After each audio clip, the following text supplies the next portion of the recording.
what do you think the problem is with dating today?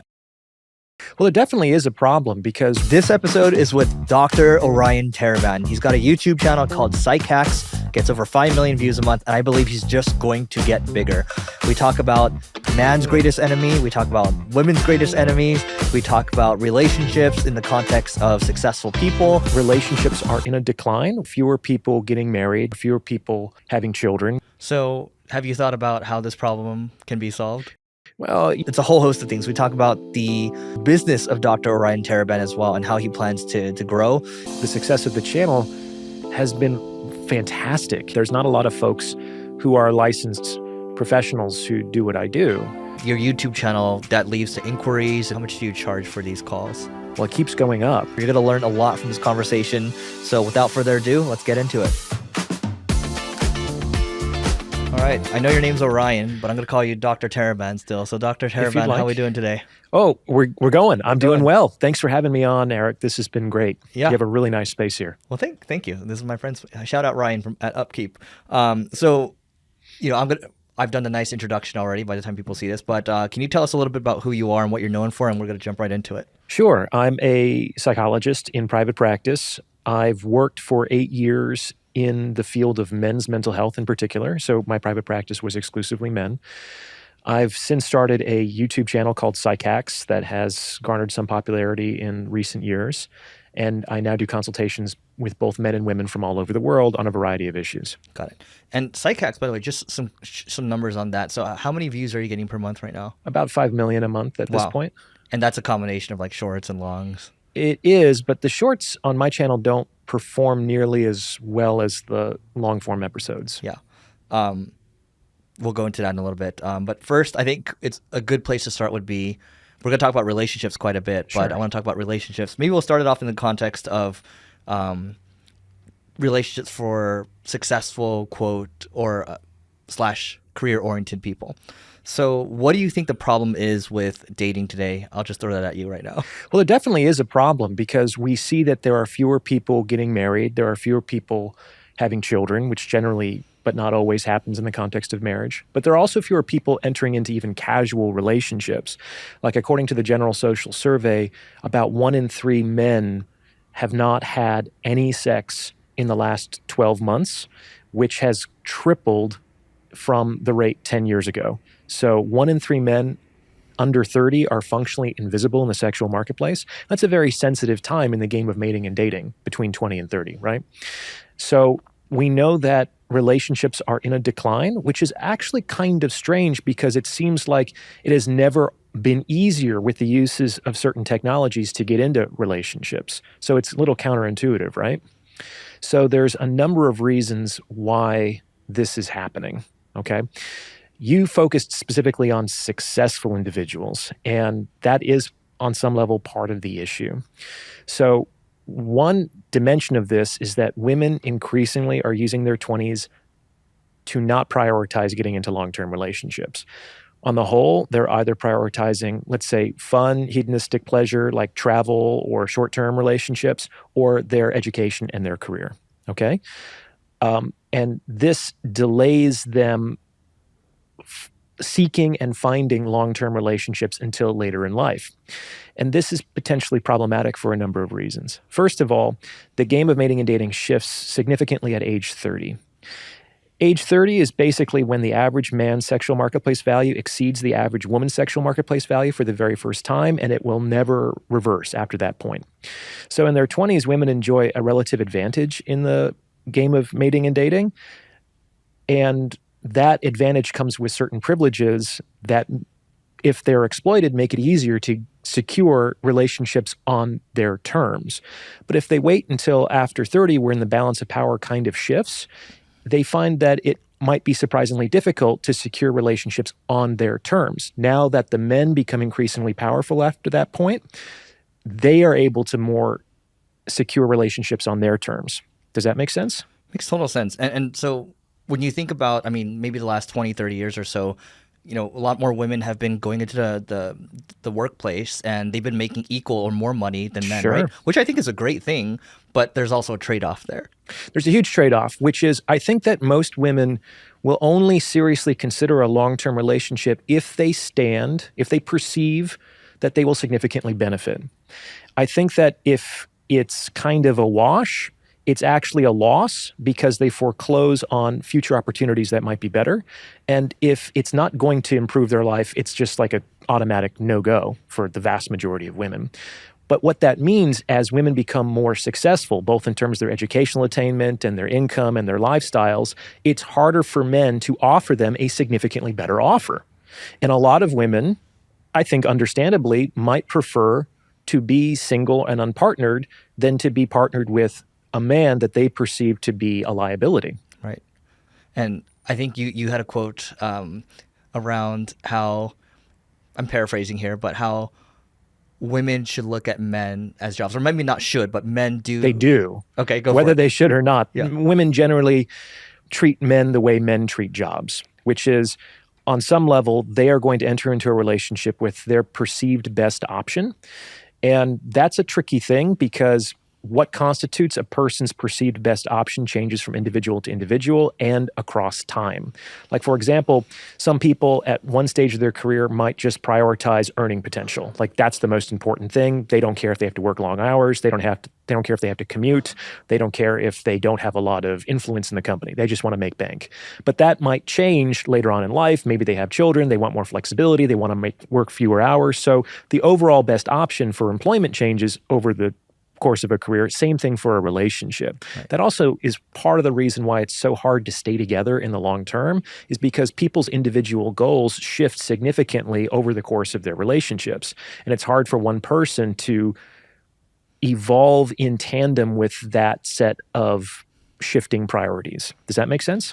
Makes sense. So okay, if we back up a second, so women are starting to make a lot more money, equal or more than a lot of men, yeah. right? So that decreases their dating pool. Now, men, on the other hand, in their 30s, I mean, they're kind of foregoing relationships too because they now have optionality. So What are we to do? Yeah, and that's also part of why women don't want to get into relationships when they're young. It's like if you are a fairly attractive young woman in today's day and age, especially if you can leverage technologies like Instagram, you might have hundreds or thousands of men liking your photos, sliding into your DMs. It's going to be hard for any one man in her actual purview to say, I'm better than all of these thousands of men who are reaching out to you and might reach out to you into the indefinite future. So a lot of women, I think, rationally decide it's not the time for me to commit because I'm getting this flood of optionality. Yeah. And that basically changes for guys. Like, men often inappropriately believe that women are just sort of like more attractive than men, or they just inherently enjoy greater optionality than men. Like, no one will enjoy greater optionality than a young, beautiful woman, right? But if you're a rich, famous man, you have comparable optionality. But many men never get to explore that optionality because they commit to a woman in their late 20s or their early 30s before they really come into their own. Most men aren't even, quote, husband material until they're 35. Yeah. So, I mean, still, what are people to do? It seems like everything's just broken now. I mean, you kind of mentioned that, online dating actually decreases the likelihood of a relationship starting. So let's go into that a little bit. Yeah, this is sort of counterintuitive. You would think that with online dating, it should be easier than ever to get into a relationship, okay? To understand why this phenomenon occurs, you have to kind of appreciate the underlying assumption of the transaction in the sexual marketplace, which is at base, men are attempting to exchange resources for sexual opportunity, and women are attempting to exchange their sexual opportunity for resources. And I'm using resources in the most broad sense possible. It's not necessarily money, though it certainly could be. It could also be attention. It could be emotional validation. It could be instrumental support. It could be children. It could be commitment. It could be time. All kinds of things. It's resources like everything except sex. Mm-hmm. So men try to exchange everything except sex for sex, and vice versa. Okay. You gave a really good an analogy here, the Ken and Barbie doll analogy, and I think it applies here. Oh, sure. So in a gross oversimplification of the issue, men typically want the Barbie doll. And that's kind of what pisses women off the most when they feel objectified, right? They want to be seen and appreciated for the person inside of the body. And women tend to want all the shit the Ken doll comes with. Yeah. And on some level, the Ken doll is a cipher. It's almost like they can dispense with the doll entirely, and they just sort of want the clothes and the little accessories that come with the doll. Yeah. Does that make sense? Yeah, totally. And I think the catch-22 here that's tied in with all this is that men want chastity, right? They want a clean mind, they want a clean body at the end of the day. Sometimes. So most of the time. Well, what I say is that female chastity is something that is very ambivalently valued by men. It is very highly valued in a potential wife, and it is a frustrating obstruction in a potential lover. Mm-hmm. And women have to navigate that confusing ambivalence that men exhibit towards their chastity. Yeah. And so I think it's like the catch-22 I'm talking about here is like you want, let's say you're a woman and you want to be valued by a guy.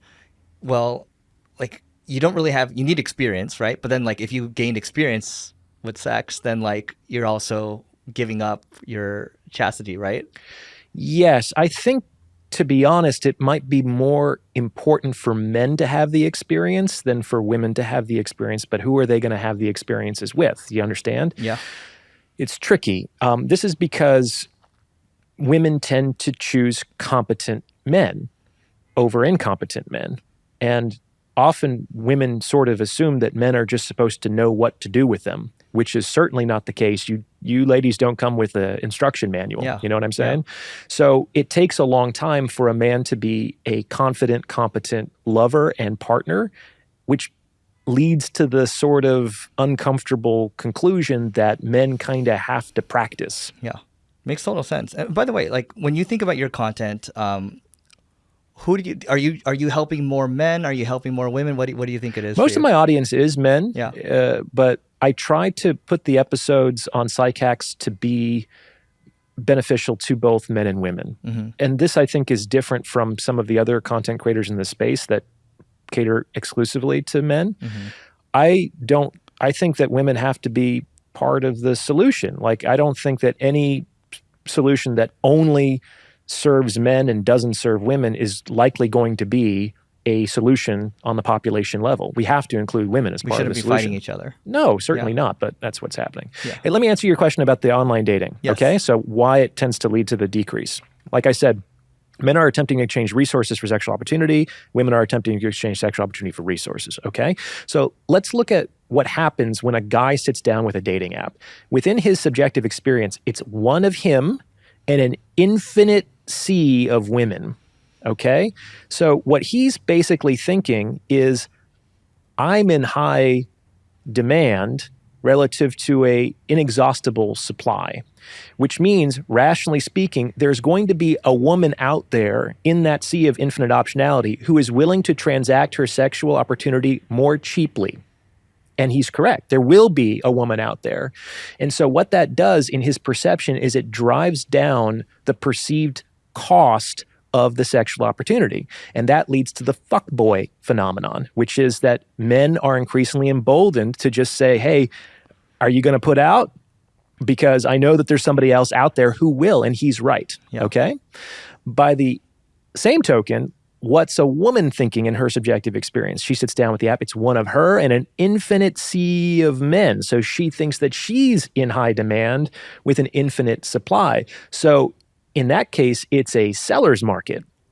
Before it was a buyer's market. In this case, it's a seller's market. So she thinks that she should be able to transact her sexual opportunity for the most resources as possible because she believes correctly that in that sea of infinite optionality, there's a man who's willing to pay more to take her on a better date and to provide more commitments. That's why women, like almost across the board on the apps, write on their profile, I'm looking for a serious committed relationship, which is sort of like the gendered equivalent of a guy saying, I'm just looking to fuck.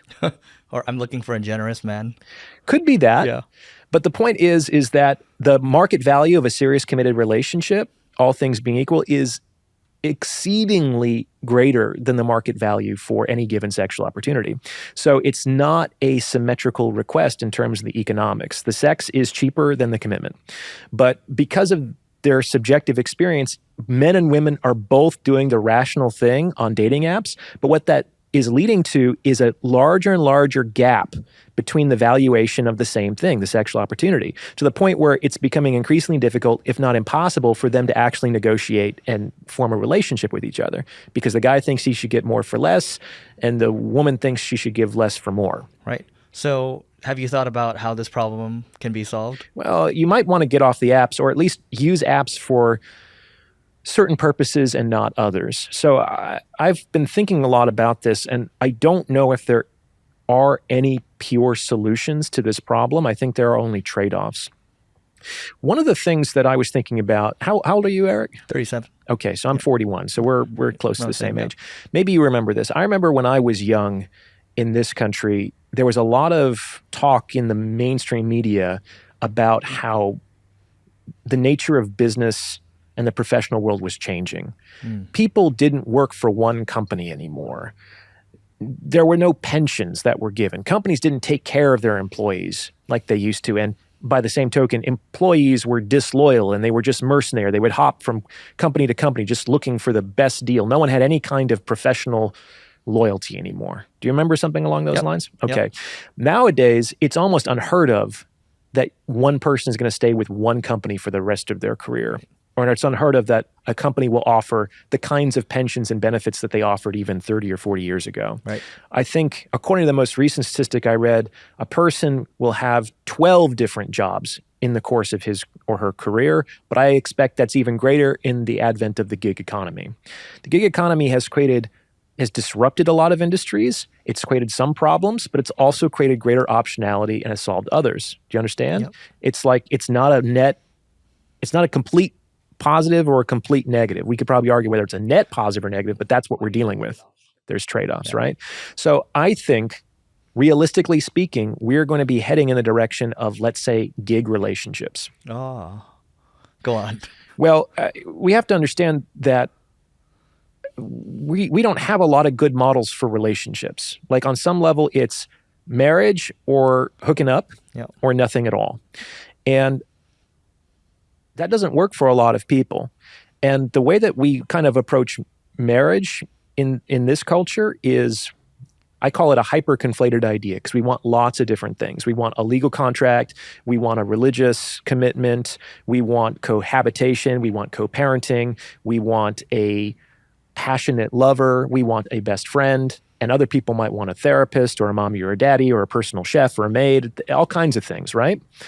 And that's just really, really hard to deliver all of those things indefinitely to one person for the remainder of your life. And I don't think that's necessarily what we should be doing. I don't think that's how it was 100 or 200 years ago. We didn't put that pressure that our spouse was going to be an entire village of people.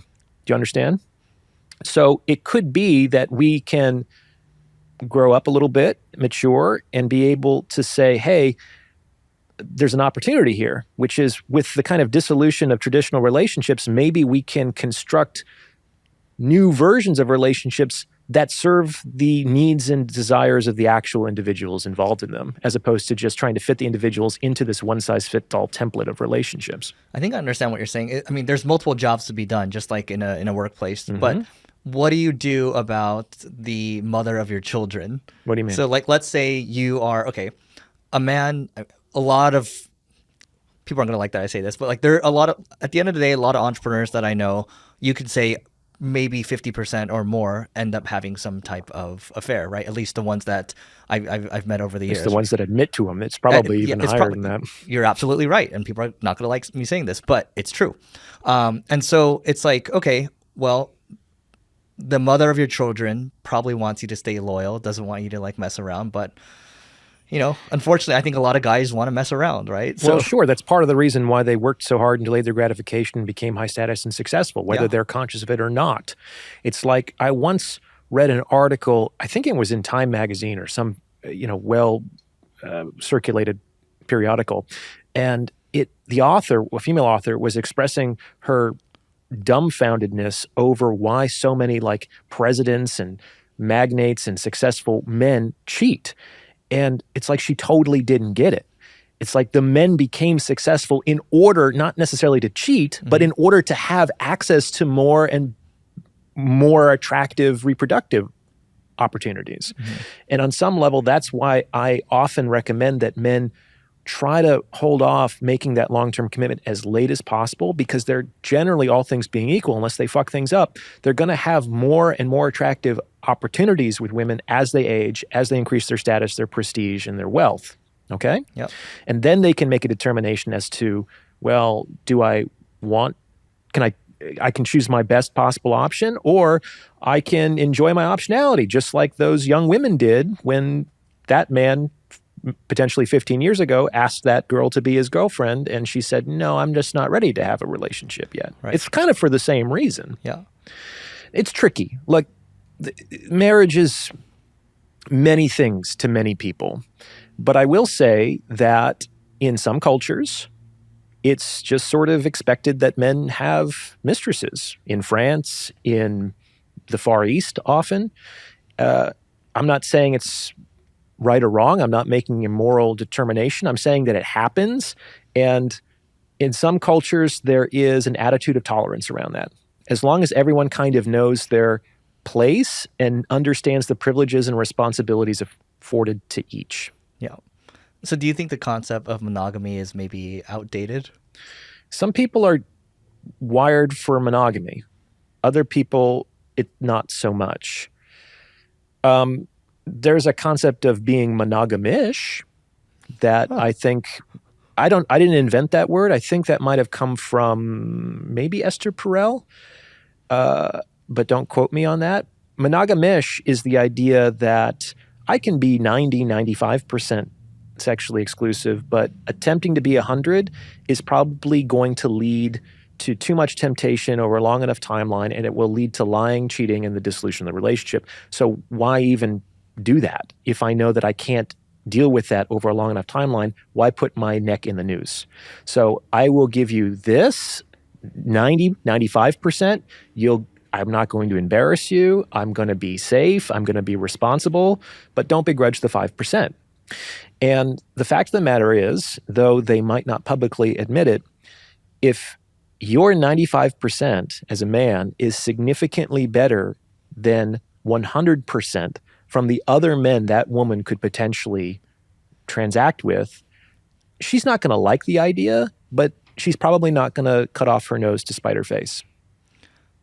Man, if only this concept could be taught to everybody, I think the world would be a safer place. Yeah, it's tough though, because we have this idea that it's like it has to be all or nothing. No, you have to have, like in any relationship that isn't sexually exclusive is somehow exploitative or abusive or immature. Yeah. And I don't think that's necessarily true. Obviously it can be, but I don't think it's necessarily true. You know what's interesting? I mean, I have a theory here, and maybe you've seen enough with the work that you've done, which I want to talk about in a second too. But when I think about a lot of my Asian entrepreneur friends, their wives are just like, just don't embarrass me. Just don't do anything, yes. Right? And then I remember, I have a relative, let's just say it's like, as long as you don't bring a kid home, just don't do that. Person brought a kid home. But point is, I think with Asian cultures, it seems like it's more tolerable. I remember watching a video with a guy walking around Japan saying, hey, like, is prostitution like okay? And then like 99% of girls like, yeah, I don't like it, but yeah. I think I saw that. Yeah. My rule of thumb, though, the France example kind of contradicts that, what I'm about to say, is it's the cultures that haven't historically been steeped in Judeo-Christian religion, so either Christianity or Islam in particular, they tend to have a more, let's say, honest tolerance for almost like human nature. Mm-hmm. And they have and I think part of what makes that kind of monogamish or asymmetrical relationship difficult in the West is that the primary value in the West is equality and egalitarianism. Mm. Whereas in the East, you have more of a Confucianist thing that even if it's not completely practiced today, it's like in the culture, it's in the tradition, which is people are not equal. But there are responsibilities and privileges owed and expected of each person in that unequal relationship. And as long as everybody kind of honors those responsibilities and expectations, there is social harmony. Yeah. But we don't want to pretend that everybody is the same and everyone is equal. Got it. I do want to come back to us talking about how, like there are multiple jobs to be done, right? So where do you see the future relationships going? Like, what kind of roles do you see splitting up? Like, because you're saying, okay, for example, if I'm married to somebody, I want them to be the mother of my children, right? What else do I want them to do? I'm trying to visualize what kind of jobs do I want to separate out, and maybe I'll have like almost like an organization helping me with my needs. Well, just think about it like this. It's like the number of single mothers in this country has gone up significantly in the last 50 years. And it's very disproportionate by race. Like right now, I think almost 30% of births from white women are not in marriage, but it's closer to 70% for some other demographics, okay? This is, I think, unfortunate because I think we can all appreciate that it's generally best for both the mother and the child for there to be an active father in the raising of that child. That's one potential role. But if that woman also expects the man to live with him and to make a certain amount of money and to be a passionate, exciting lover and to et cetera, et cetera, et cetera, it's like a lot of women say, if I can't have all of that, I'd rather have nothing, which might be worse for them and for the children. Why not create some sort of arrangement where the man can be involved in the raising of his child, but doesn't necessarily tie him to that woman in all those other respects if that's not what he's looking for? Like there has to be some space between all or nothing, because too many people are either left alone with outcomes that don't really serve them, or they're in relationships like quietly suffering on some level. Like just marriages that don't fall apart aren't necessarily successful. A lot of people are living lives of quiet desperation within those marriages, do you see? Yeah. And that doesn't serve those individuals either. This might be their one and only life on this planet. And they're just saying, well, I guess I'll never have sex again. Yeah. And they're 30. Yeah. I mean, everything you're saying is logical, but also people aren't logical. No, they're not. You're right. So anyway, I don't think anything can be done about that. But they're often rational. So like I think sometimes if you can present that this other option might be more beneficial as a net to certain people, they'll take it. I think that the issue is that as a culture, we don't have a compelling, conventionally accepted alternative to the all or nothing of marriage or singledom. And I think that's part of the issue. And I think we're actually approaching the moment in our collective history where we might be willing to consider some of the alternatives to the everything or nothing because things are falling apart. Right. And some people on the, let's say on the right, who are more traditionalists, they want to go back to the way things were. And I don't think that's going to happen. You can't put the genie back in the bottle. So we can't build things back exactly the way they were. We're not going to go back to that very peculiar 1950s vision of marriage and domestication. But when things are falling apart, we don't have to let them fall apart entirely. We can, sometimes when they crack, they loosen them up so we can kind of rearrange things and potentially make relationships that work for people in the future. There will always be a place for the traditional monogamous religious marriage. Right. Like I'm not saying get rid of that. I'm saying there has to be something for the other people. Right.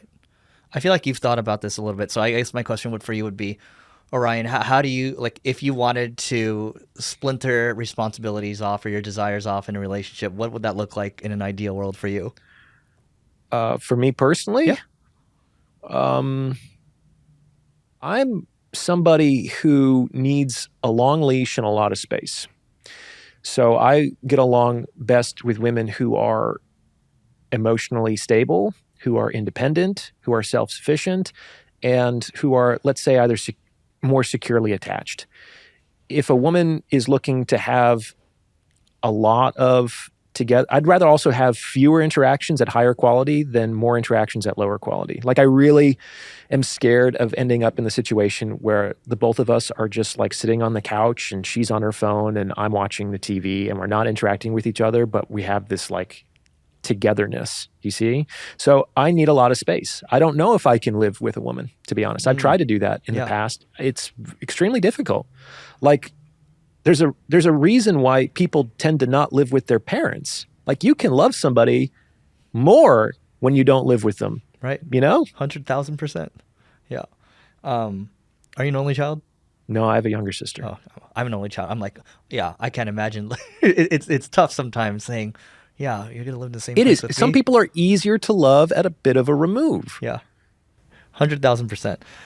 By the way, Neil and I have an agency owners group called the Agency Owners Association. All you have to do, just go to marketingschool.io/agency. Once again, it's marketingschool.io/agency to learn more. And now back to the show. You actually have an interesting quote here. So you say all men pay, but the more attracted they are to you, the bigger the discount you get. Yeah, the more women like you, the greater the discount. Correct. Yeah, so like I said earlier, men generally are trying to transact resources for the sexual opportunity. So when a woman is attracted to a man, when she wants that particular man to access her in that way, she will remove as many obstacles or obstructions to that relationship as possible, which basically means she's going to be available, she's not going to be difficult, she's going to work with the logistics that work for him, she's going to come to him on his time. Like, she's going to do as much as she can to make it easy for her to fit into that man's life. Right. So that, on the whole, makes that relationship less expensive for that man because he's not going out of his way, he's not paying more than he needs to in terms of time and effort, et cetera, which also, on the whole, makes it more likely that he will move forward with that relationship because no one, man or woman, will want to pay more for the same good than they absolutely have to. Do you understand? On the flip side of that, if a woman doesn't really like you, like you're not potentially her best option, but she considered entering into a relationship with you, she's going to want more. And on some level, that's rational because she's sort of, whether she's conscious of it or not, she's expecting to be compensated for the opportunity cost of not spending her time and giving a relationship to men that she might prefer. So the guys that women like less end up paying more. They have to do more. They have to give the commitment. They have to go out of their way. They have to make grander gestures. In fact, this is one of the main ways that men throughout history have secured access to women that might have been a little bit more attractive than they could otherwise get, is that they give them marriage, which is something that a lot of women really want. And a lot of the more attractive men who have a lot of optionality won't give them. So that's how a man who's less attractive is able to kind of level the playing field with more attractive men. The less attractive men can offer something that they're not willing to do, namely exclusive commitment. You said, you said something. It sparked this thought around, which is something you talked about, the concept of the adoree versus the adorer. And I remember something my dad told me. It's like, you want to find someone that's that likes you more than you like them, right? But I feel like that's the reverse of what you're saying. Like, as a man, you want to be the adorer. Well, no, I think that as a man, you want to be the adored. And I made an episode about why it's even better for women to be the adorers in this dynamic. Oh, so you guys are saying the same thing then? Yes. Yeah. In point of fact, men and women, most people want to be the adorer. They often don't admit that, but almost everybody wants to be in the adorer position because it's only the adorer who has the experience of being with the one they love. The adored, on the other hand, have the experience of being loved by the one they're with, which isn't nearly as emotionally compelling. When you're with the one that you love, there's like no better victory in the world as to secure the relationship with the one that you love. And it's intrinsically rewarding because of all the positive emotions that come with it. But it's also the seat of all emotionality. So that person is waiting on tenterhooks for the text back, and that person is overjoyed when they get to see the person, but also disappointed when they can't. Whereas the adored generally doesn't have as much of an emotional experience. So it's not as compelling for a lot of people. It's hard to just be adored. And some people want very small gaps in their attraction. Other people are more comfortable with large gaps in their attraction, right? But in general, I think it's better for men to be the adored because I think more than men do, women go to relationships for that emotional dimension. And if it's not there, they're going to be more likely to leave than men are. Men, if they don't feel anything, they might still stay out of a sense of duty or obligation. But I think that's harder for women to do in the absence of the positive emotionality to keep them in a relationship. I'm curious. I mean, like, all the videos you've done, it's clear that even the way you speak to, you've really thought through these things, right? So I'm not just talking about some opinion that I casually had one day. I've thought about this for many years. This reflects my best possible thinking on the subject. So I'm thinking like you've worked with thousands of people, right? So I'm just wondering, what are the common problems and patterns you've seen over and over? Where do we keep shooting ourselves in the foot? Well, when I do consultations with women, universally the question is, how do I get married? Like, how do I get this particular man to marry me? How old are these women? They're all in their 30s, the Okay. ones that I've done consultations with. So that is what women are looking for when they hire me. Men are looking for a few different things. Younger guys are trying to find ways of getting access to women, either overcoming their approach anxiety or being able to access women that they're legitimately attracted to. Yeah. Like they have some optionality, but it's not with the women that they would prefer. Right. So we talk about that. Other guys are already married or in long-term relationships, and they're like, I have this really dysfunctional dynamic with my woman. Can you help me fix this or not? Yeah. And increasingly, I'm doing consultations with older guys who are divorced and who are re-entering the dating market after 20 or 30 years, which I got a lot of sympathy for. It would be really hard to just jump right into the sexual marketplace if you haven't dated in 2 decades. Yeah. Unless you have a lot of resources. Well, these guys generally do. My consultation rate is fairly high, so I generally do consultations with fairly successful and established folks. Got it. So, but what about the younger ones? The younger ones that are reaching out to you, if your rates are pretty high, how are they affording you? Well, I live in the Bay Area, so they're generally working in tech. Okay. Got it. That's it. Okay. So the women want marriage. So the women want commitment. The younger guys, it sounds like they're looking for some action. They're looking for action. Yeah. And then the older guys are looking for peace. Yes. That's what we all want. You would think. Well, I think in the back of our mind, I think as men, we like the trouble, like we like the fun of things, the thrill, but we really want peace. Yeah, if people wanted peace, they should work to be peaceful. Go on. And that's just not what people are working towards. Yeah. They're working usually towards getting what they want, which is something else entirely. Yeah. Which, I think you did a good explanation of this, but can you define again what the red pill is? Because I feel like there's so many definitions of it and there's a negative connotation around it. It can be. Yeah. Like my content has been described in that way. I don't have a problem with that per se. I think if you ask 5 people what the red pill means, you'll get 5 different answers.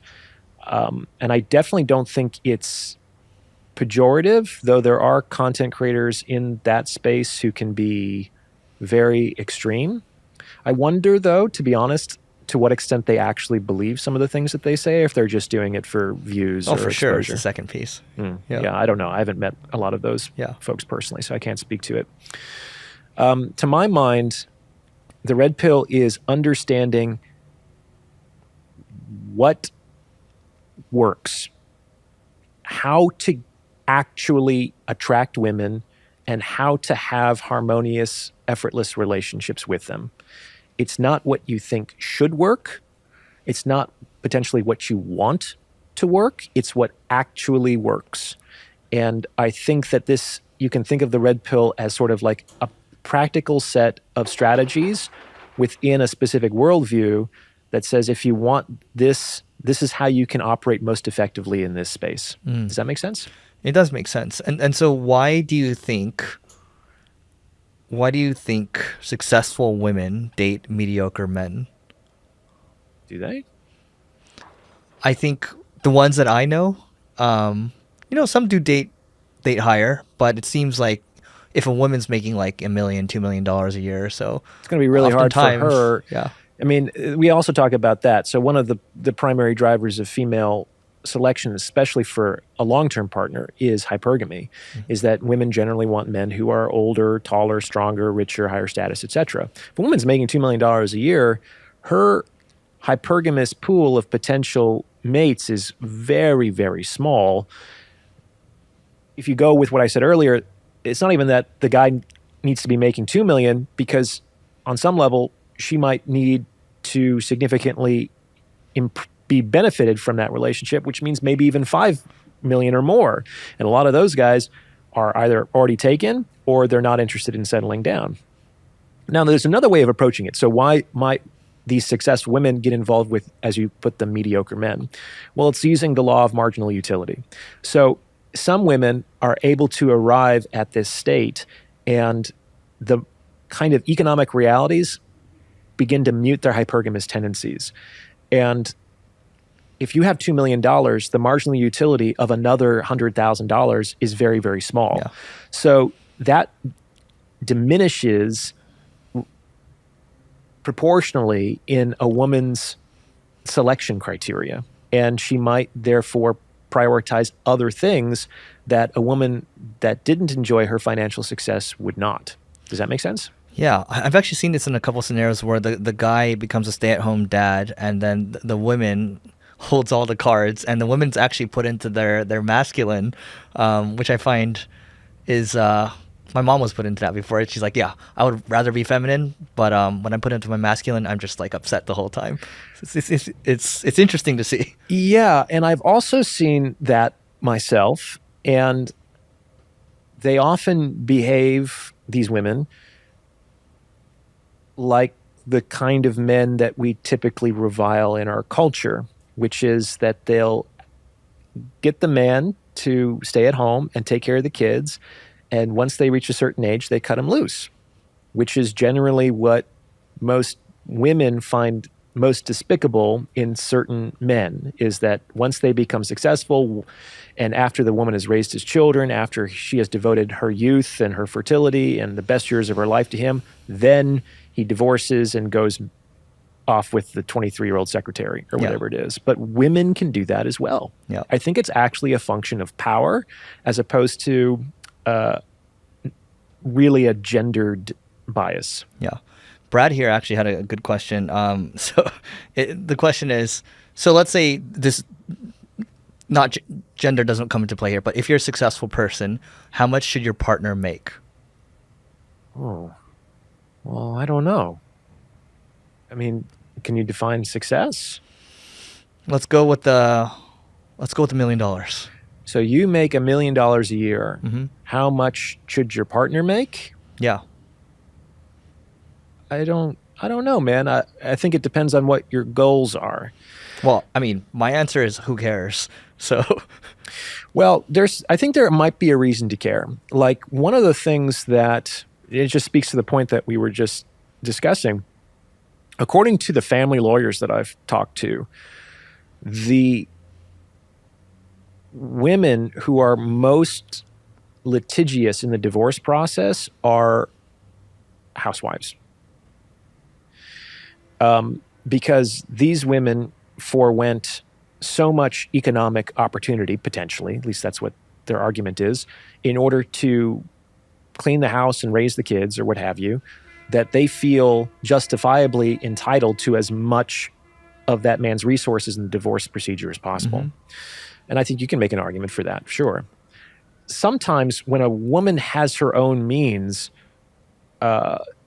there's not that it's sometimes easier to have a relationship.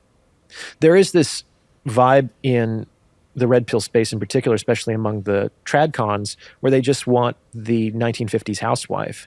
And that can be great for some people. And what does tradcon mean again? Like a traditional conservative. Got it. Yep. We'd want to go back to the wholesome way things were. Mm-hmm. And I think that might work for some people, but I do think it creates this liability. Sometimes it's easier to negotiate with somebody who's on more equal footing than you. So I don't know if there's a rule of thumb of how much your partner should make in order to get into, let's say, a long-term relationship with them. I think it depends on your goals. Yeah. Well, there you have it. Sorry. It depends, Brad. So truthful, but not satisfying. Sorry. Yeah. And why do you think it is that most marriages fail?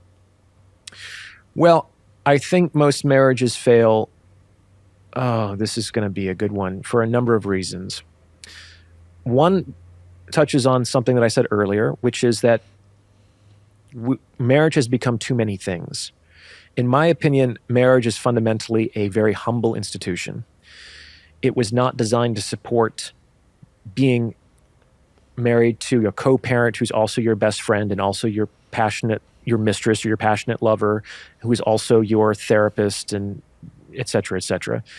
And we have this all or nothing mentality where we expect our partner to be exceptional in all of these different fields. And just like a chain is only as strong as its weakest link, sometimes with men, it's often they step out of the relationship and they break that sexual exclusivity and everything else gets thrown out the window, which I think might be appropriate in some cases, but is generally not in the best interests of everyone involved.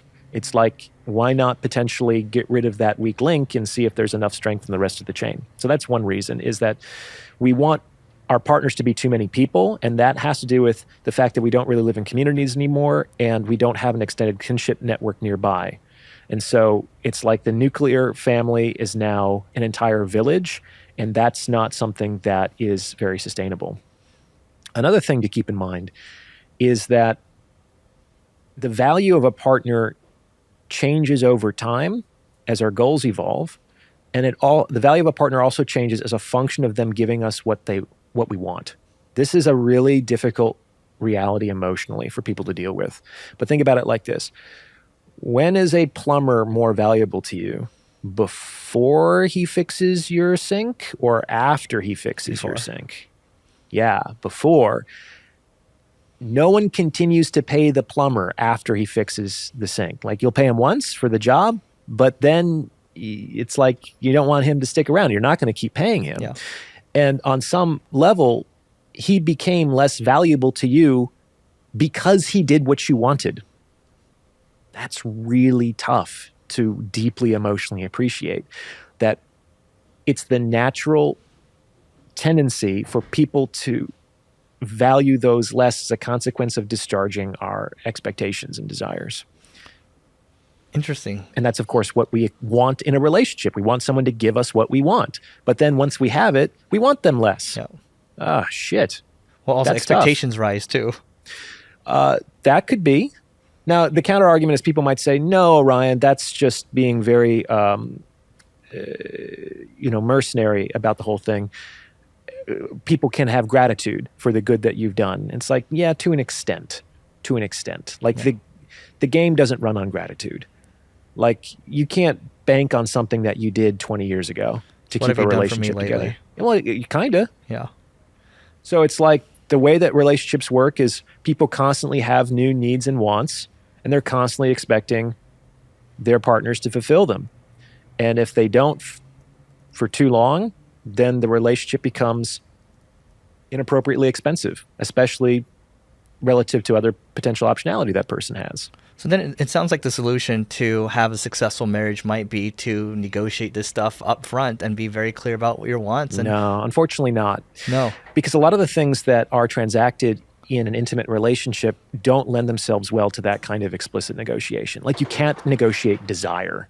I know some guys who, when they hear about how many sexless marriages there are out there, they get really afraid and they try to actually create like a legal document where it's like, I'm entitled to 2 sexual intercourses a week and 3 blowjobs every fortnight. And it's like, it doesn't work that way, because even if the woman were to discharge that duty, like as a formality, she could just starfish on the bed and kind of destroy the man's legitimate desire to exercise that clause. Do you understand? Men don't actually want just a woman to have sex with him. They want a woman to enthusiastically want to have sex with him. Right. And you can't negotiate enthusiasm. Right. That's like, imagine you signed a contract with your employer. One of the clauses, you have to be enthusiastic about showing up to work every day. It's like, fuck that. Yeah. That wouldn't be possible. Yeah. So that's why, unfortunately, it's very difficult to negotiate some of these things Great. explicitly. So we're all screwed. Well, it's that you have to negotiate them inexplicitly. So one of the reasons I think that sometimes people can be rubbed the wrong way when I talk in this way is it violates a social convention of speaking about relationships in this way. We would like to pretend on some level that it's just like love and altruism and positive emotions for why people get into relationships with each other. And that's not really true. Yeah. And so you're not supposed to talk about these things so explicitly. But on some level, whether we're aware of it or not, these are the things that are operating underneath the surface. So there are ways of negotiating indirectly with subtlety and tact. And that's what's more required in an intimate relationship. What are some of those ways?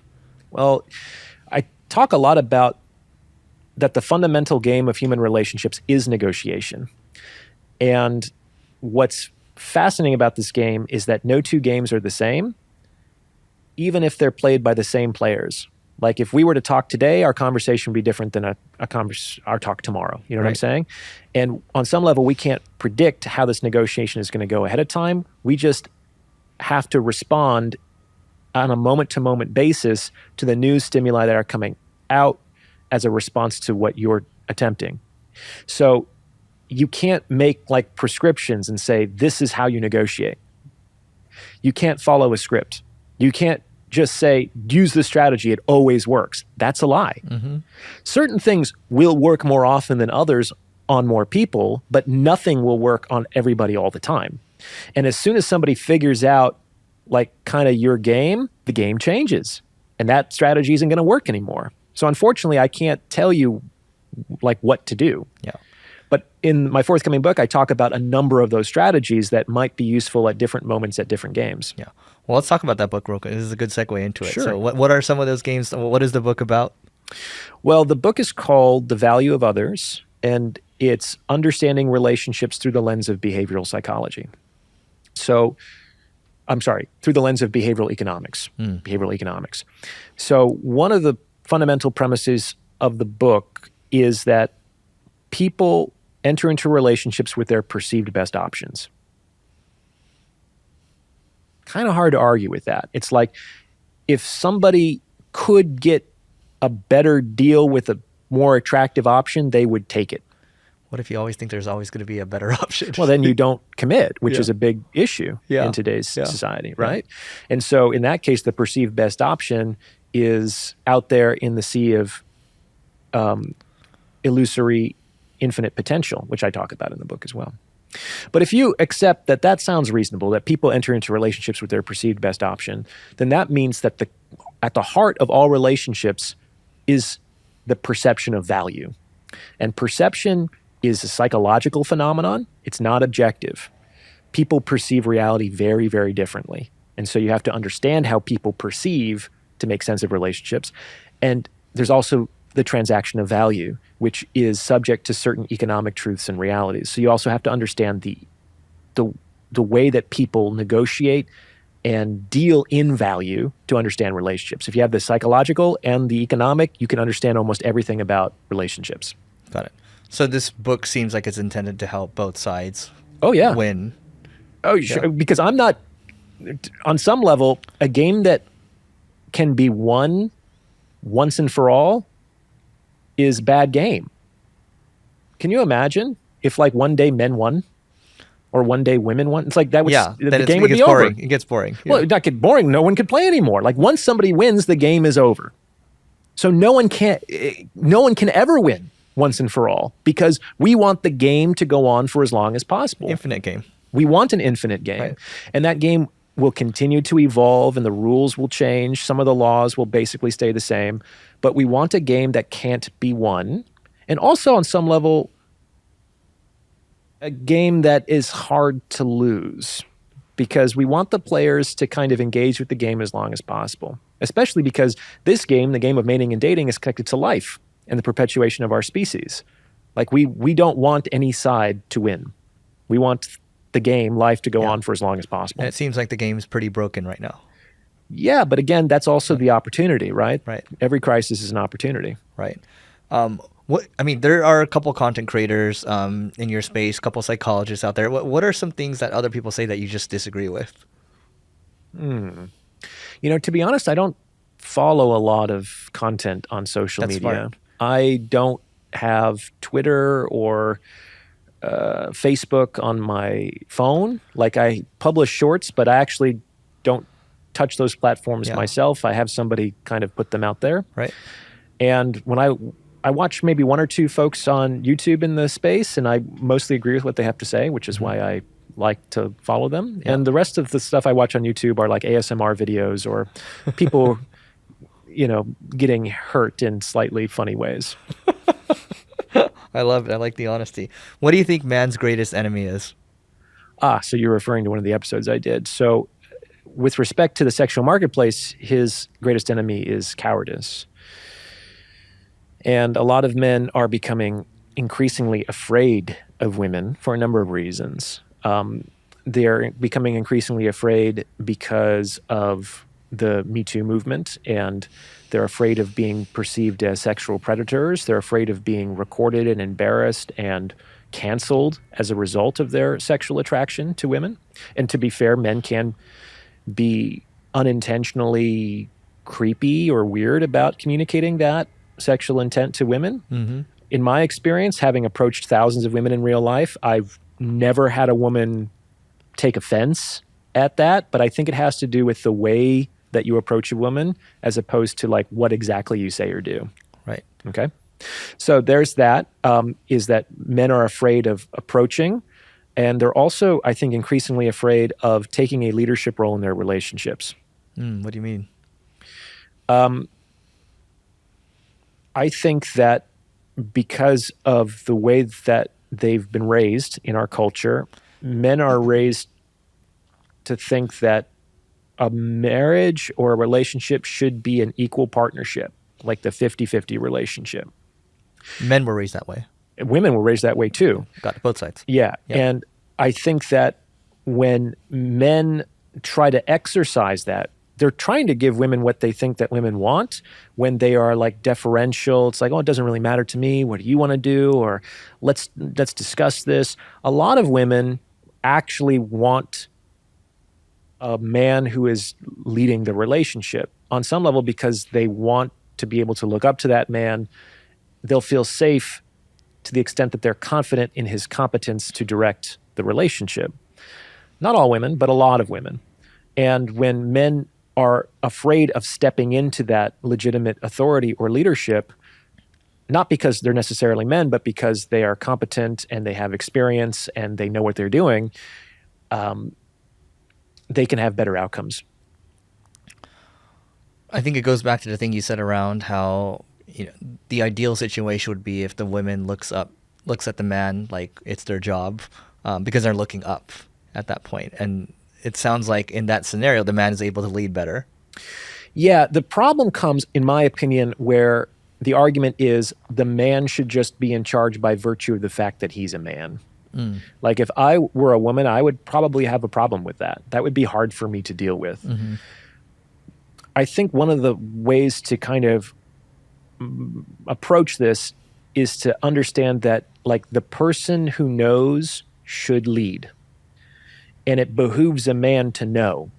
On some level, a woman isn't going to choose a man who is incompetent. Right. Do you understand? Right. So men are incentivized by women's sexual selection criteria to be competent, to be confident, to develop their leadership potential. And it's by virtue of those developed traits or characteristics that a man can legitimately be in the position of leadership, not just because he has a penis. Right. So what do people say? I'm sure people will leave comments like, oh my God, Orion, that's sexist. How is that sexist? Whatever comments they leave. I'm sure they leave a bunch of comments for you, right? So how do you typically respond to these people that are just like, that's a bunch of baloney, whatever? Oh, I mean, you don't respond. Yeah. The best response is no response in the vast majority of cases. To be fair, the enormous proportion of my response has been very, very positive. I would say it's 99%. That's really high. I thought it'd be like 90%. No, it's very high. Yeah. At least according to YouTube, the proportion of likes to dislikes is always 98% or greater. Oh, that's super high. And I get emails from men and women every day and direct messages on various platforms of people, very heartfelt messages, thanking me for the content that I've put out over the years. Yeah. I don't think you're saying, like, to your point, it's like not just because a man has a penis or whatever. It's more so like, hey, this is how it is. Like, women do want someone that is perceived as stronger to them. And, if that's the reason, then like, that's what that's what you should be looking for, a leader. Yeah. Yeah. And that can be tough because sometimes women give off the vibe or they speak with their words that that's not what they're looking for. Brad has a great question. So it's if women want to be led, why do they fight back so much? All right, that's a good question.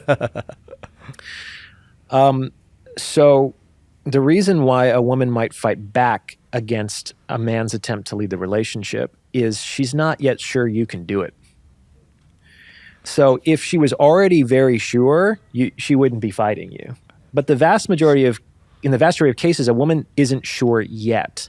And so she's going to test the dude to see if he actually has the traits and the capabilities to lead the relationship. You can think of it like taking a car for a test drive.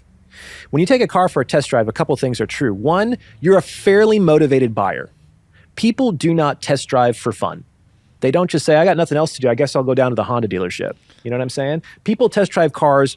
It doesn't necessarily mean they're going to buy that car, but they are definitely in the market to buy a car, right. And this is on their short list. Do you understand? So a woman testing you is actually a very good sign because it exhibits that she is highly interested in moving forward with the transaction. Does that make sense? But think about how you treat a car when you're test driving it. You don't treat a car that you're test driving well. You slam on the brakes. You honk the horn, you zip around corners, you kick the tires. Pretty well. No, come on. No, you don't. Well, you shouldn't do that. The point is you want to stress the car as much as possible to reveal any kind of latent defects or problems before you fucking sign the contract. Oh, the actual car. Yeah, okay, yes. Does that make sense? Yes. Now, as soon as you sign the contract, no one treats their car better than a new car owner, right? Yeah. So like you might be treating that car like trash when you first show up to the dealership, and if you sign the contract, you're going to be driving real slow and gingerly out of that parking lot. So don't be careful. Right. So like the point of testing is to determine whether there are any issues that would make the woman not confident about moving forward with the relationship. Does that make sense? Great. You know what's interesting? I'm just thinking about some anecdotes. So I lived in Miami for a couple of years, and some people I'm like, hey, I don't think this is going to work. I'm looking for peace, right? She's like, well, that's not fun if you want peace in a relationship, because like a little psycho, right? Peace is not fun. Peace is not exciting. You're right. Yeah. So here's what I suggest. Like there are big differences in strategy between if you're going for a short-term relationship or casual sex or a long-term relationship or a partnership. Especially if you're a guy. If you're a guy and you're just looking to get laid, you need to err on the side of being too bold. What do you mean? You need to be a little bit larger than life. Most guys are wallpaper, and the guy who stands out, it's easier for the woman to see him, which makes him more attractive. Think about it the way it is in most animal species. It's the peacock, not the peahen, who has the bright, ostentatious plumage. And that's a sign of his, let's say, genetic fitness or his physical health, which translates into his reproductive opportunity. Does that make sense? Yep. So it's like when men are a little too bold, they stand out. They express confidence. They express a willingness to, let's say, break some of the tacit social conventions, like you're a stranger, I'm not supposed to talk to you, I'm just supposed to kind of leave you alone. There is a little bit of a violation when you broach another stranger's privacy, right, which suggests that you're confident and you're willing to break the rules a little bit. Party guy.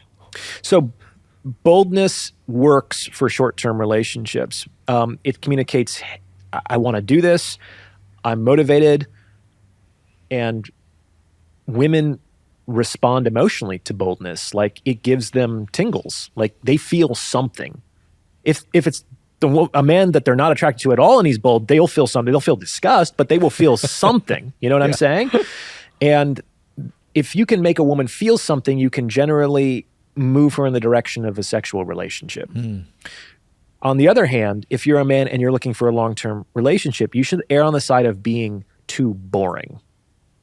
A lot of guys are trying to vet for their wives like they're on a reality TV show, and they're taking them out to Michelin star restaurants and hot air balloon rides and mini golf, and they're trying to do these fun dates. It's like, unless you do those things on a regular, like on a normal Tuesday, don't do those things with a woman you're vetting for a long-term relationship. Like, what do you normally do on an average Tuesday? Invite her to do that. Sweet green. What's that? Just salads. Exactly. It's like if your Tuesday night ritual is you go to this salad restaurant and it's like, invite her to come along, because you will have far more average Tuesdays in your long-term relationship than exciting dates. You're trying to give her a preview of your life. Yeah. And you kind of want to give her every reason to leave. Now, before. It's like, it's not going to be all fun and games. Do you still want me? Yeah. We might just have salad on Tuesday. Are you sure? Like, that Miami girl, she would be like, no thanks. Oh, no. She sends me memes of like, you know what's nice? 10 grand. I'm like, dude, you are never going to find the one. Well, she's not looking to find the one. No, she is. She sends me... she says she is. She sends audio messages of her crying sometimes that she doesn't have the one. I'm like, well, I told you why already. So... Well, yeah, that's not a very good strategy for finding a long-term mate. This message is brought to you by Single Grain. Single Grain is a marketing agency ran by yours truly. Single Grain does paid media, SEO, creative, conversion rate optimization, and has worked with a handful of companies such as Uber, Amazon, Airbnb, Salesforce, to startups, venture-backed startups, a lot of different companies. And ultimately, our mission is to do innovative marketing that drives customers. If you want to learn more, just go to singlegrain.com. Again, it's single grain like wheat. And we'll see you on the other side. Let's flip to the other side then. What's women's greatest enemy? In the context of the sexual marketplace, it's pride. Everything that a woman wants in her relationship is probably on the other side of pride. So what does that mean? This is especially relevant in the context of, let's say, ideological feminism, which says that teaches women that they're just not supposed to behave in this way relative to men.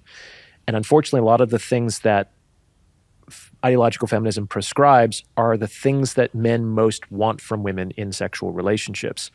And so it makes it harder for those men who might be authentically, legitimately attractive to those women to transact that relationship.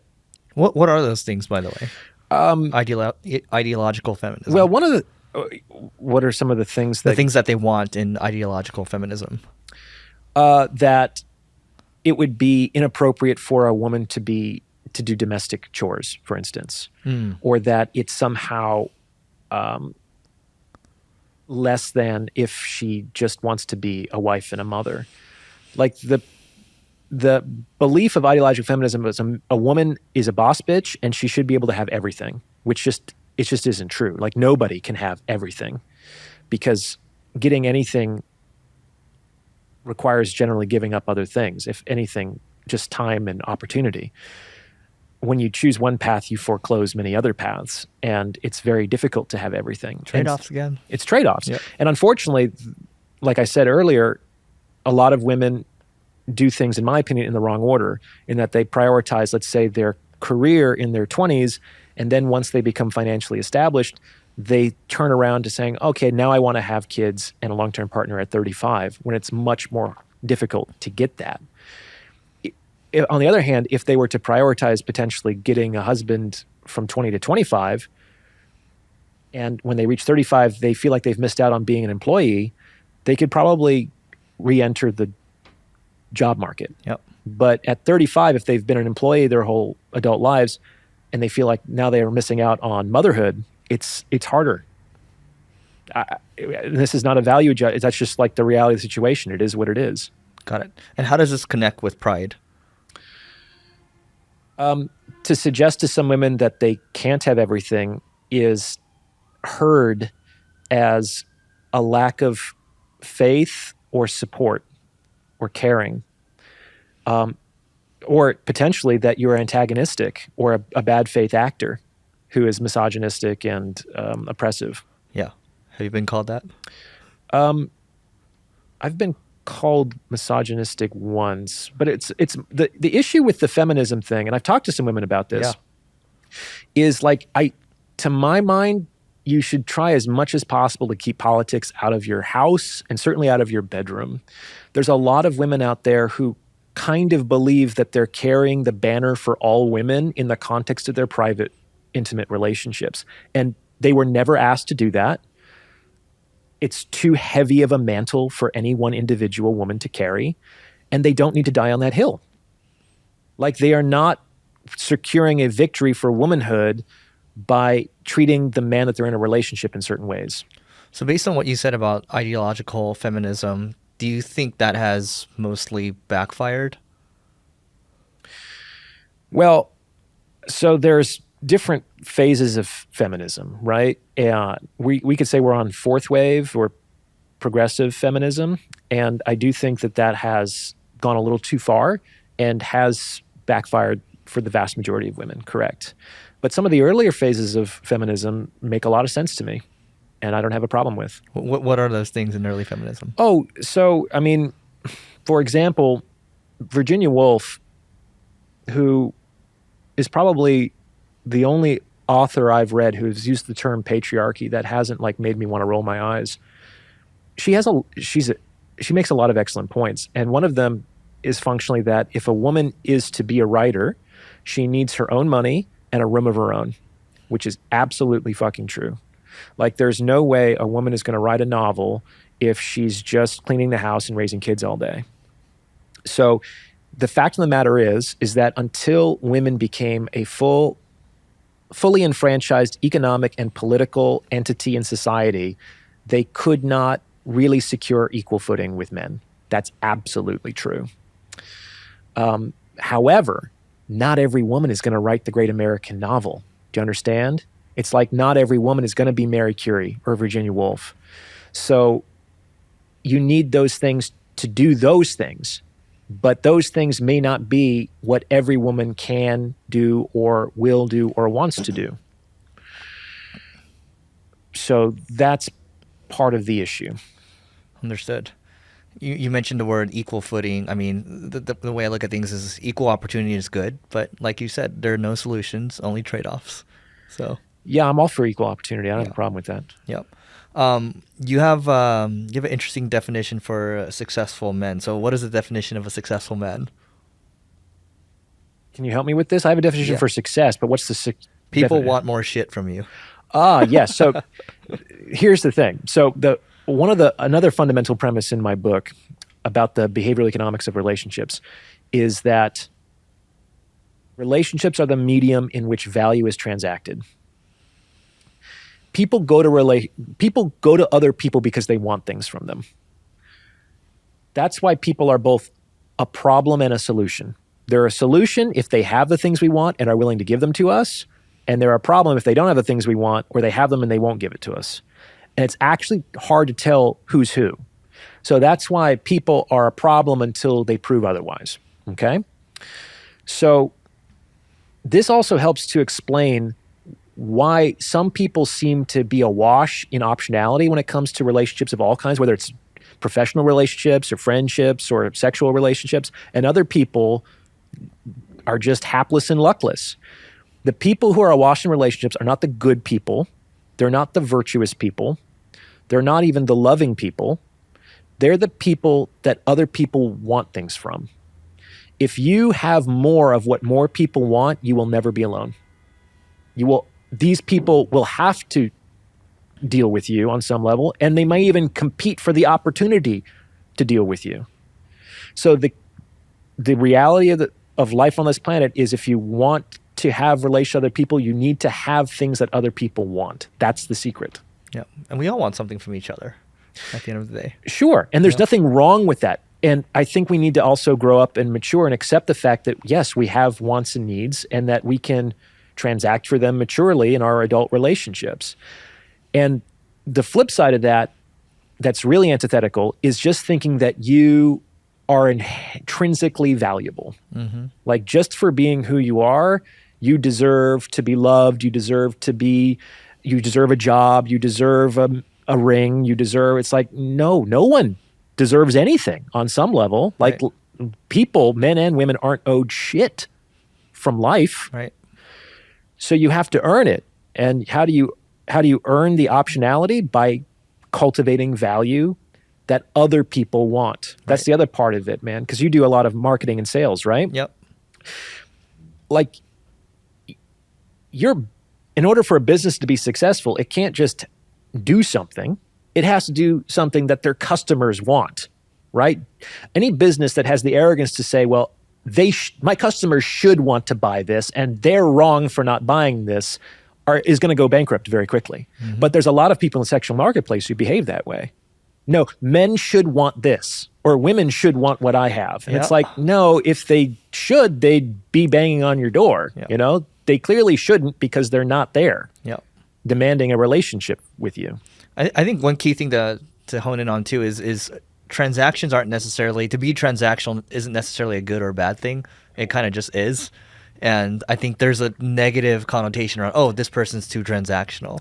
Oh yeah, because that's what I'm saying, is that like the type of relationship dictates how explicit we want to be or have to be with respect to the transactionality. In a professional relationship, we expect that it's going to be transparent and explicit. It's all going to be written down in black and white in the contract. But we would think that somebody's psychotic if they approach their friendships that way. Right. That doesn't necessarily mean that there's not the transaction of value. It just means that it has to be approached and negotiated more tacitly and indirectly. Right. Makes complete sense. You also said that the fastest way to lose a woman is to make them the center of your universe. It's true.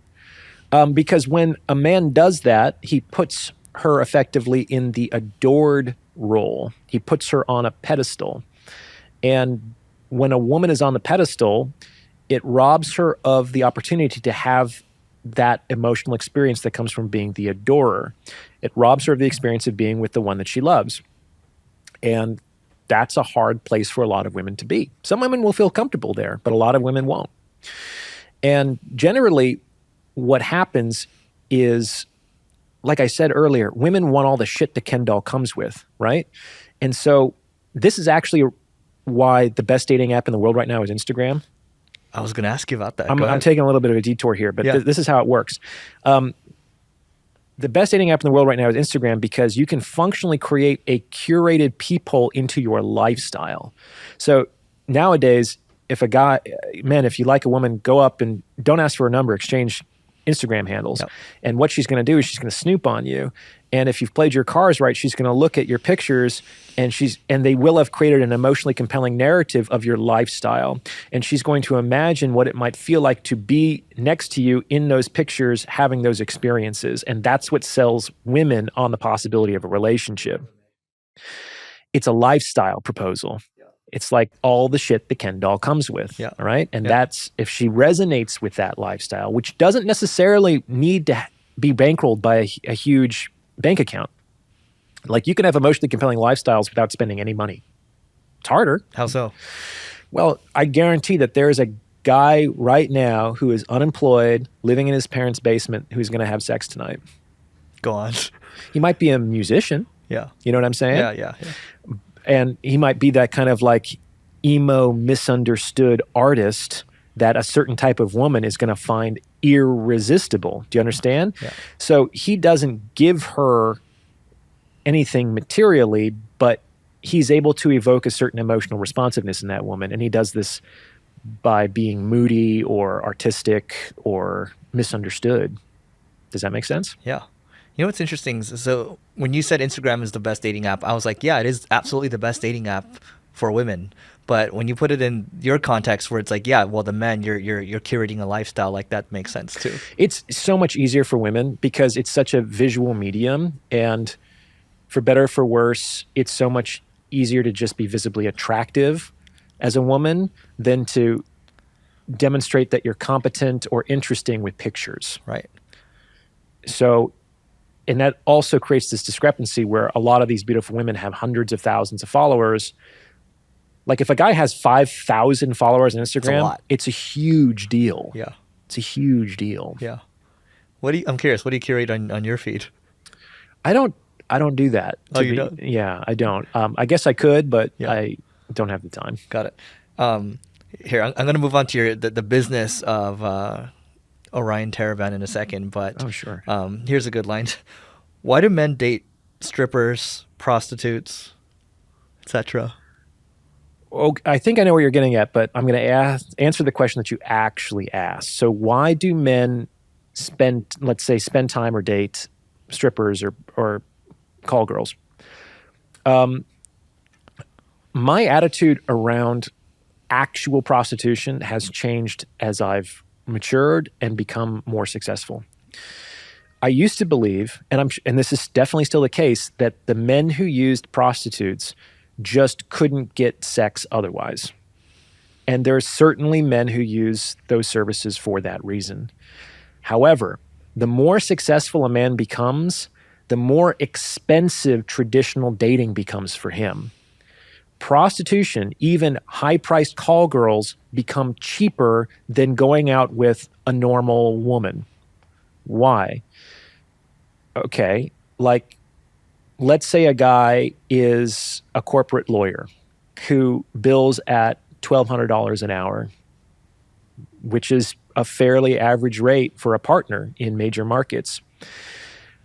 If he's going to ask out a girl, maybe he has to spend an hour driving to the bar, and then he has to spend another hour or two talking to her, and he might not even really care at all about what this woman is saying, but he knows that he has to go through the ritual and then buy her drinks and buy her dinner, and then run the risk of not even being able to get laid that night. Might take a couple.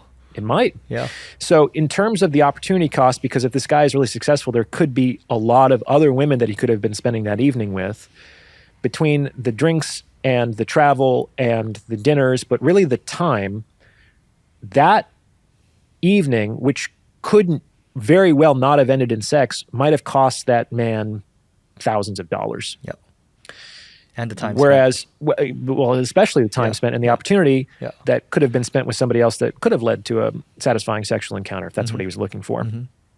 On the flip side, you could pay $1,000 for a prostitute. She comes right over. You guaranteed to have the sexual encounter. Then she leaves. It's like that dude is saving money. I don't personally use prostitutes, but I can understand why guys use them. Yeah. So it's interesting. So the way you answered this one is why do people, basically the way you answered this one was why do men pay for prostitutes?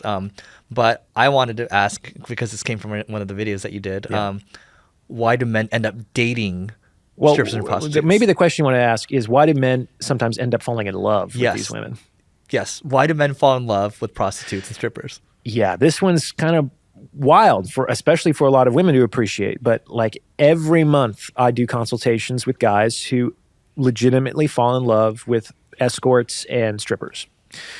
And most people just have this knee-jerk judgmentalism about this. Like, oh, those guys are just somehow emotionally damaged or psychologically immature, which I'm sure happens in this dynamic that I'm describing. But I think that it's unfair to say that's the only reason for all cases. One of the reasons why men will fall in love with women who do this is because those women, they know what a man wants they know what a man wants sexually, both physically and emotionally. Like, and there's a stronger emotional component to sex than a lot of guys realize or are willing to admit. It's not just that a escort will necessarily do all kinds of things sexually that other women might not, but they are trained in making that man feel like he is the best that she's ever had, which is part of what he's paying for on some level, to be praiseful and enthusiastic about his prowess. So the combination of those two things, the escort or the stripper doing things for him sexually that other women won't, and potentially making him feel in the context of the bedroom in ways that other women won't, men fall in love with those women all the time because they're getting something that they can't get anywhere else. So with all the people that you do these consults with, like, I'm just curious, where do those relationships end up going? Do they end up lasting from what you've seen? Oh, no, they don't last. Yeah. They don't last. And sometimes the men are heartbroken, but I can understand why they fall in love based on what I just told you. Yep. Makes sense. There's a lot more I can go down here, but I do want to talk about the business of Orion Taraban. So right now it seems like your YouTube channel, the 5 million views, it seems that leads to inquiries and that leads to one-on-one consults that people pay for. How does the business model work? Well, I think it's going to be changing soon, but because my hands are very, very full. So there is ad revenue that's generated from the YouTube, but I also don't do product placements or corporate sponsorships, even though I get reached out by companies of all caliber 20 times a day. I'm not saying I'm above being a shill. I just want to make sure that I would potentially be shilling something I really believe in for a lot of money. Like I would not be a cheap shill. Let's put it that way. Yeah. And it's also kind of a pain. I have to learn more about doing this. And I think my message sometimes, I think it's more credible because I don't do those corporate sponsorships, which can also generate value for the channel in other ways. And how much do you charge? And you can say, I don't want to answer. How much do you charge for these calls? Well, it keeps going up. Uh-huh. So right now, an hour-long consultation is $500. Okay. And I'm booked up a month in advance. Got it. When I was at $300, I was receiving 100 inquiries a day. Wow. So the option from where I was sitting was either create a 6-month wait list or raise my rates. Right. And like neither one is fair to certain demographics, but to my mind, because I'd rather be working less, I decided to raise my rates, and I'm probably going to keep raising my rates because it's becoming increasingly expensive for me to do a consultation. If I can spend 1 hour, I can either help one person, which could be a really important thing for that person. You know what I'm saying? But I could also use that hour to create something that might help 10,000 people. Right. I see where you're going. Do you understand? Yeah. Like it takes me about an hour to create an episode. Yep.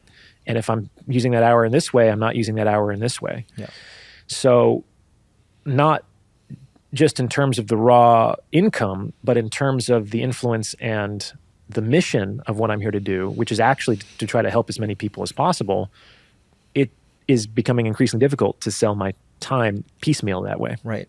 And you're doing like 20 calls a week or something? Yeah, about there. Yeah. And but by the same token, I really enjoy engaging with, let's say, the end user of my services.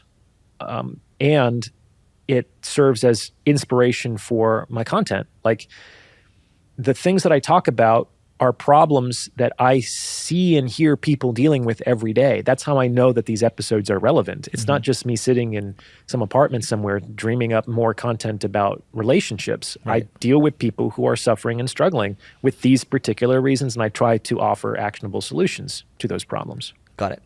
So there's the channel. I'm devoting almost every spare moment that I can, besides the consultations and the content creation, to finishing my book, which I hope will be out in the next couple of months.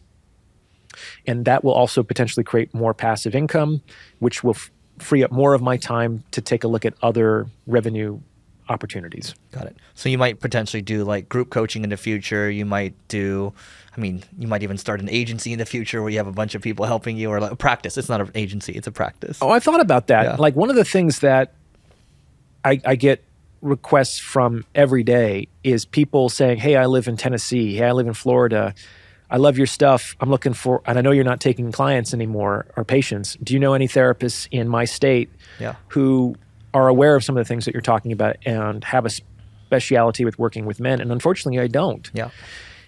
And one of the reasons is it will take a lot of time to develop a directory and actually interview and vet people that I can legitimately endorse. Right. And I don't have the incentive to do that right now with everything else that's going on. But maybe one day in the future. Got it.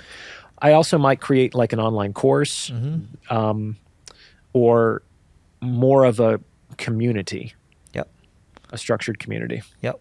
So We can talk about those that just all day. require time, and time is my biggest bottleneck right now.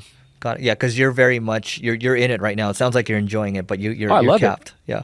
Yeah, man, it's like between everything I'm doing, and then I have to eat, and I have to go to the gym and attend to my personal life. And I'm just tapped out. Your content, by the way, really started to hit maybe around a year ago or so. I just started seeing your stuff everywhere. About I a think, year. right? And what does that cadence look like for you right now? How much time are you spending on content per week? How much money are you spending per month on content? I don't spend almost any money on content. I ask that question all the time because people have teams. Some people don't spend. It's just different. Oh, well, I am very fortunate to be working with maybe 3 or 4 individuals who do things that I used to do better than me, and who seem to actually want to do those things. So a lot of those things I find tedious, and I'd rather deal with the content, which is the heart of what I'm excited about. Right. So I used to create shorts myself through editing. I have somebody who does that. Yeah. I used to create thumbnails myself. I have somebody who does that now. And I would say it's a very reasonable price, because I'm also, these folks, one person is in India, another person is in Pakistan,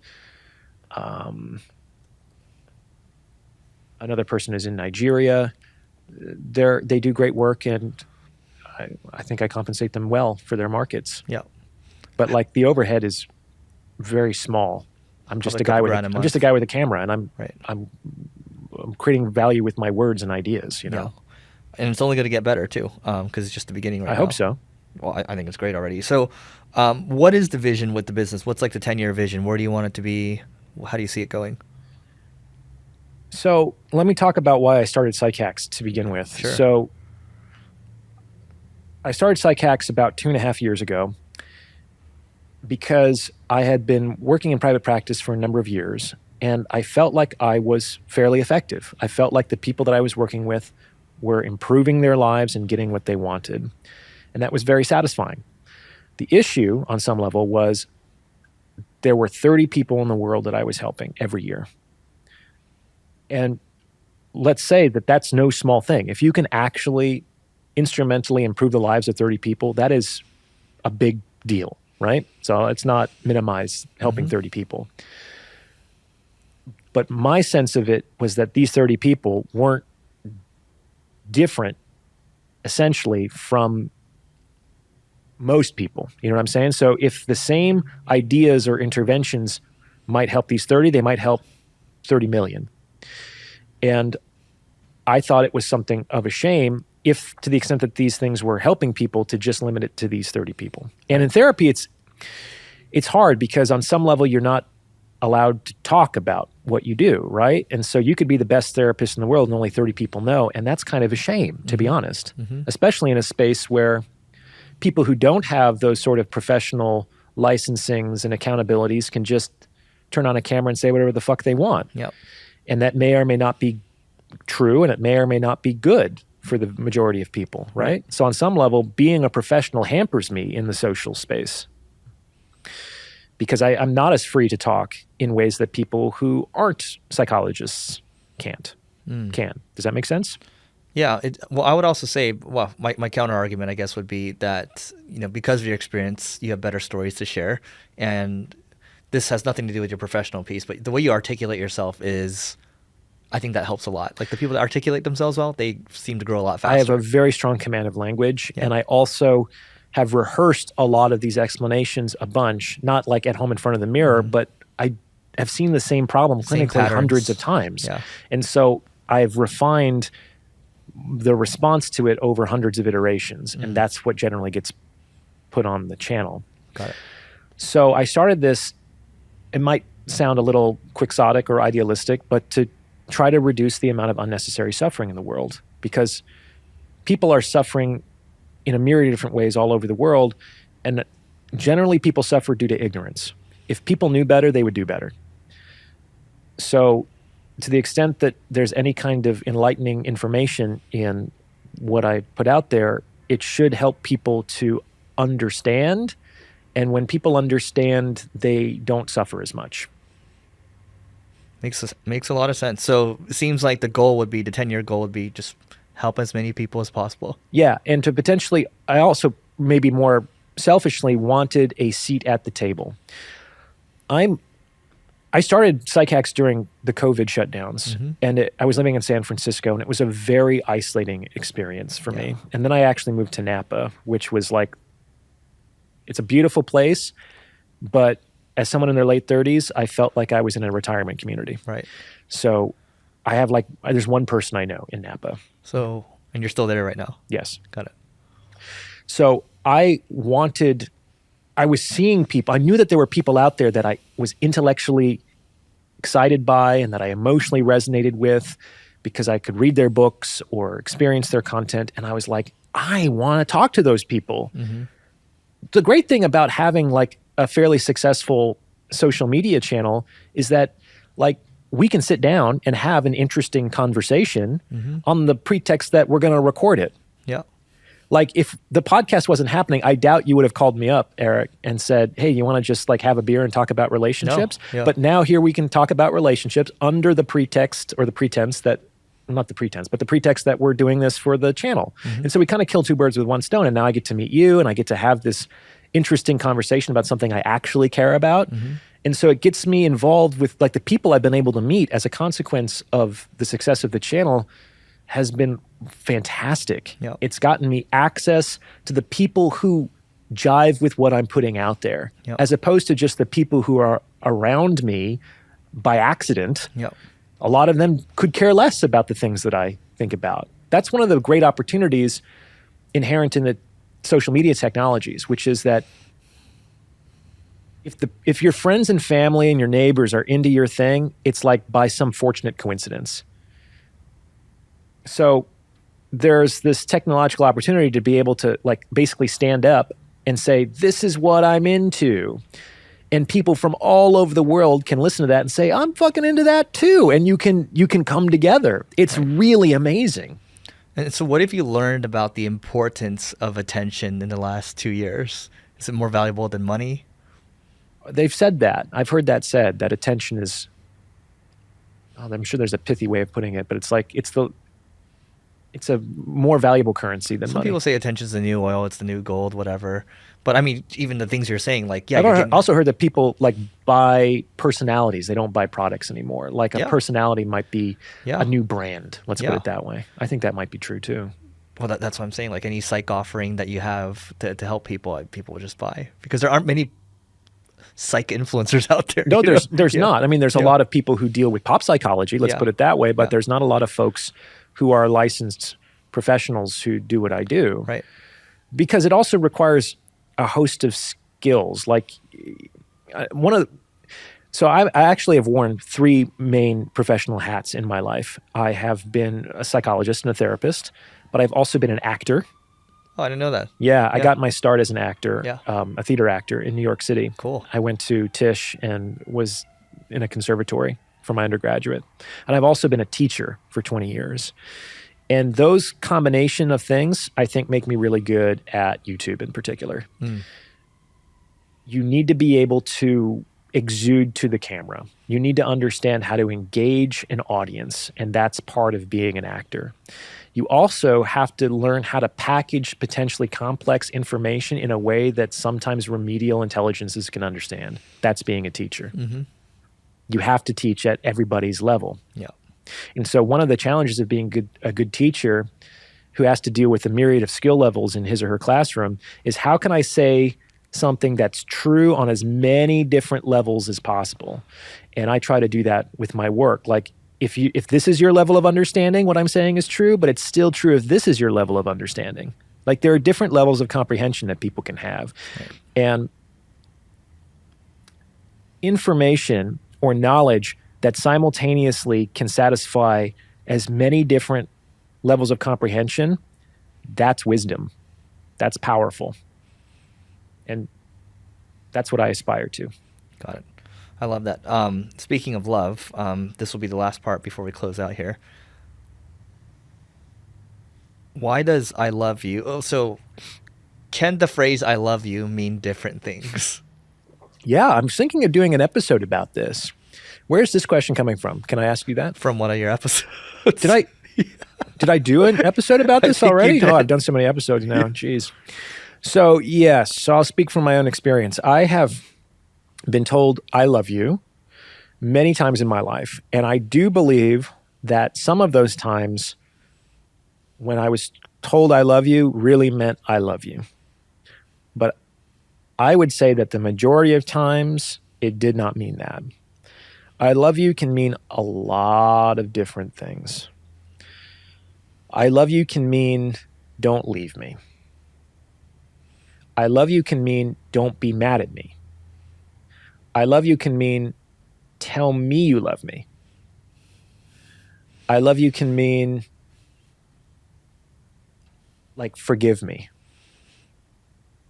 And I think that is a little sneaky because we have been trained to think and believe that love is like the supreme good, which it very well might be. But a lot of these things that look and sound like love are not love in actuality.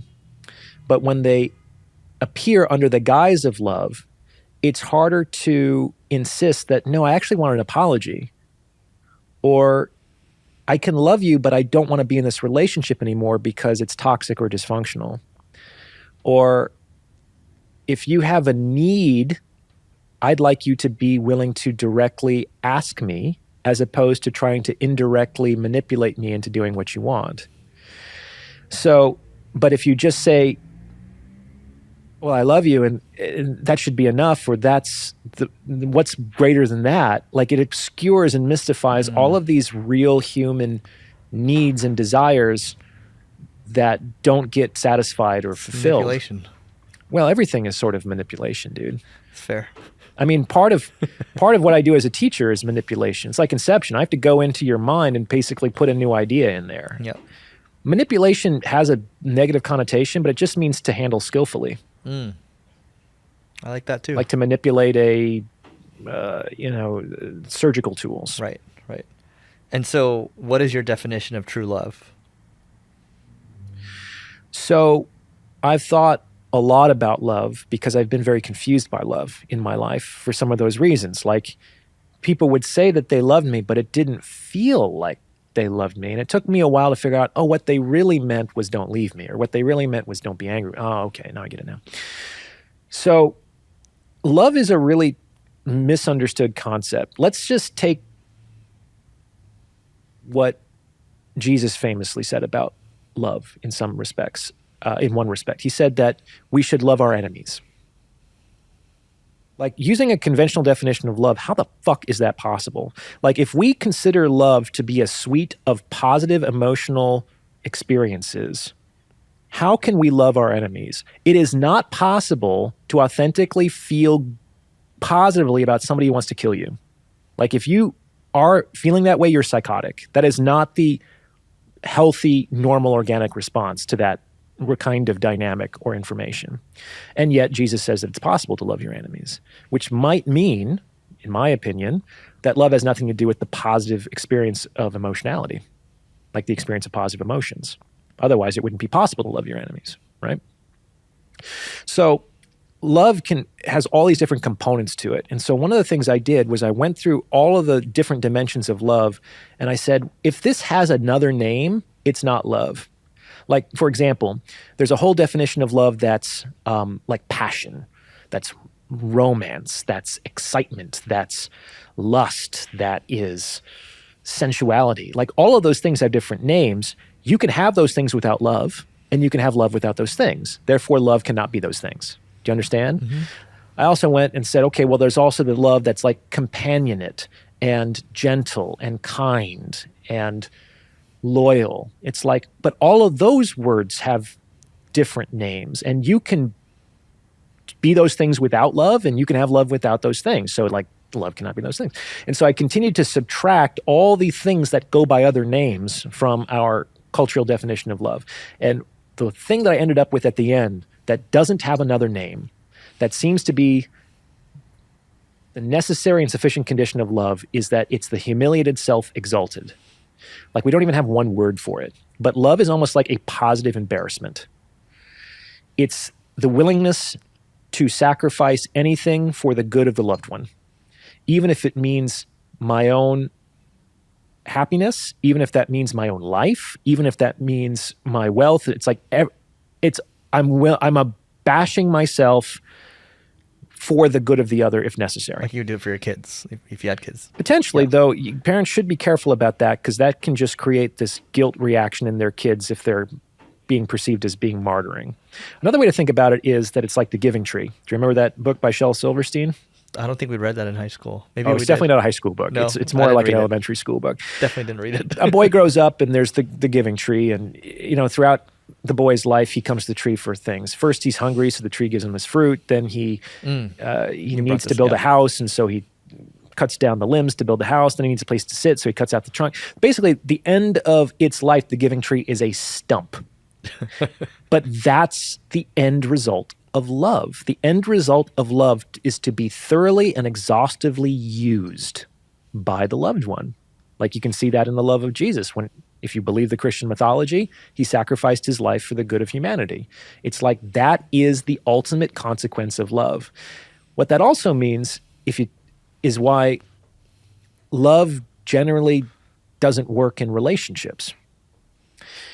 This is tough, because if you believe that love only wants the best for the loved one, then the lover can only legitimately want a relationship with the loved one if he or she is the best possible thing for the loved one, which he or she probably isn't.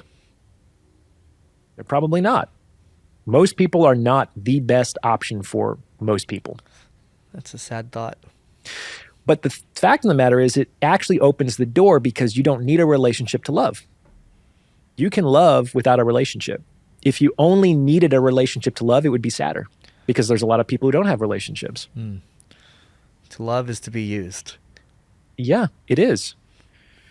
To be used exhaustively. Like, on some level, you want to leave it all on the field. Whatever you have, like, it's all Disney bucks. It only works in the park. Yeah. So you need to spend the things here while you can, because they have no value anywhere else. This message is brought to you by Leveling Up Founders. And Leveling Up Founders is an invite-only event for founders. It happens once a year, usually during August. And past attendees include people such as Ali Abdaal, Cody Sanchez, Neil Patel, Vanessa Lau, and the list goes on and on. And ultimately, it comes down to the quality of the group of the people. We try to keep the group high caliber. That's why it's invite only. So if you are a founder at the top of your game, you can go to levelingup.com/founders to learn more about it, and you can apply, and we'll see you on the other side. Well, look, I can go on forever, but I think this is a nice part one. So this was great, Eric. This was a really interesting conversation. You clearly did your research. Thanks for looking into some of my work. That's very sweet. And of course. Yes, great questions. Thanks for listening. Appreciate it. What's the best way for people to find you online, Dr. Orion Taraban? Oh, yeah. The best way would be through YouTube, through PsychHacks, my channel. You can also find me through my website, Orion Taraban, PSYD.com. Though my name is kind of hard to spell. So just go to PsychHacks, and there are links to my website there if you want to learn more about my services. Yeah. And grab the book when it comes out, everyone. I can't wait for this book to come out. I can honestly say I've never read a book quite like this. I'm very excited about it. I'll make sure to pick one up. Thanks so much. You're welcome.